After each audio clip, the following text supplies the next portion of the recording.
बिस्मिल्लाहिर्रहमानिर्रहीम। अल्लाहुम्मा सल्ली अला मुहम्मदिन व अला आलि मुहम्मदिन व बारिक वसल्लम। सब तो पहले मैं थोड़े सब दोस्तों का शुक्रगुजार हाँ जिन्हें अपना कीमती टाइम दिता है।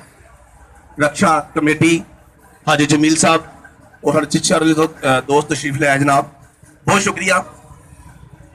बेसिक ना देखो साडा मकसद जो है इस्लाम वही दस दिंदा है कि औखे वक्त हर पैन पे खड़े होवो।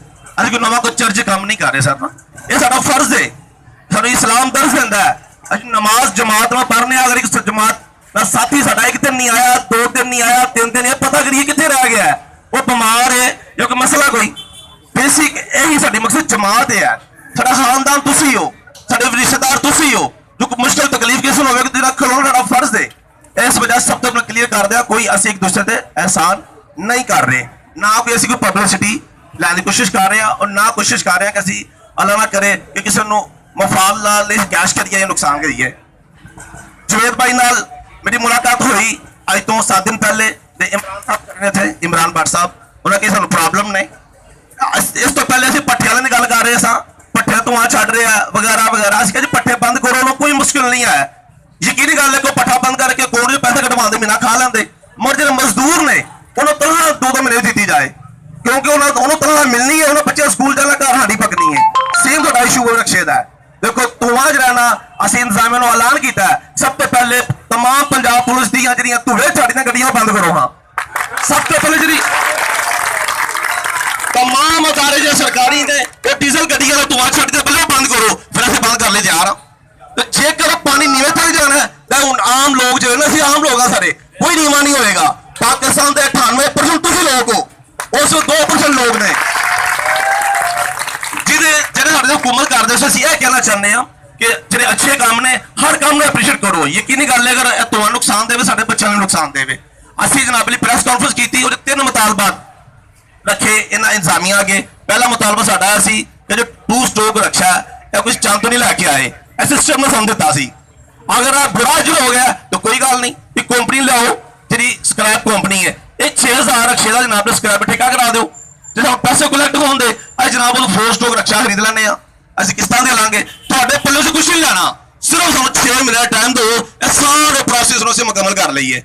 दूसरा कि 6 महीने या 3 महीने या साल जिन्होंने टाइम मिलेगा, ये कोई भी धुआं छड्डण तो कोई रक्षा बंद नहीं होएगा। ऐसे उन्होंने बाकायदा तौर पर कमिश्नर साहब नाल मेरी मीटिंग हुई तो मैं दसिया भाई जी उस टाइम कमेटी के भी कुछ अगवार गल करने। उस तो अलावा दे रहे स्टाम, यदि कोई वैल्यू नहीं है। तो किसी अच्छे वकील को चले जाओ, किसी जज को चले जाओ, कोई स्टाम किसी का कारोबार बंद नहीं कर सकता। हाजी जमील साहब तजुर्बेकार बंदे बैठे हैं, दस स्टाम की कोई वैल्यू नहीं है, कानून के नजर की कोई वैल्यू नहीं हैगी, तो रक्षा बंद नहीं कर सकते। ठीक है ना, चूंकि दिल की तसल्ली है कि जनाब तुम्हें पता है कि रक्षा बंद करता है, रोज मेडिकल स्टोर बंद करते हैं, रोज डॉक्टर क्लिनिक सील करते हैं, जो रोज को स्टाम लेंगे हैं, फिर क्लिनिक प्रैक्टिस नहीं होंगी। इस वजह से साडा असल मुतालबा है कि साडा रोजगार बंद ना हो, साडे बच्चों की रोटी बंद ना हो। 6000 रक्षा खलोण का मतलब है कि बच्चे स्कूल नहीं जाने, तुहाडियां बेटियां तुहाडे जो अफसर ने इन्हां रक्षा च स्कूलों जाते हैं, दफ्तर जाते हैं, जॉब करते हैं, वो कितने जाते। असं उन्होंने सोचने को मजबूर किया। मैंने उम्मीद है इंशाअल्लाह जुवेद भट्ट साहब इन्होंने कमेटी दो साथी जड़े ने तुम सारे दोस्त सब तो औखा काम दुनिया च एक होना है, इकट्ठा होना है। अगर तुम इकट्ठे हो गए हो थोड़ी मंजिल दूर नहीं है। कल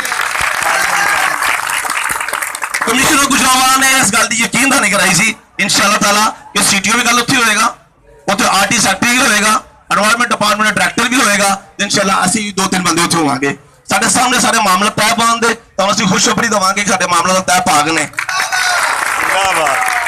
कोई भी मुश्किल काम नहीं होता जिन्नी देर तक तुम इकट्ठे नहीं होना, जिन्नी देर तक कल्ले कल्ले बंदे ने एक जुड़ना है, फिर मामला फिर हल होंगे ने। थोड़ी कामयाबी है कि तुम इकट्ठे खड़ोते हो, इस तो कोई मुश्किल नहीं होगी इंशाअल्लाह ताला। अल्लाह ताला हुक्म दे नाल अज तुहाडे कोल है वा, सारे बैठे बुजुर्ग भाई तुहाडे नाल आ जनाब अली, कोई मुश्किल होगी सब तो पहले साडे ते आएगी, फिर तुहाडे ते आएगी इंशाअल्लाह।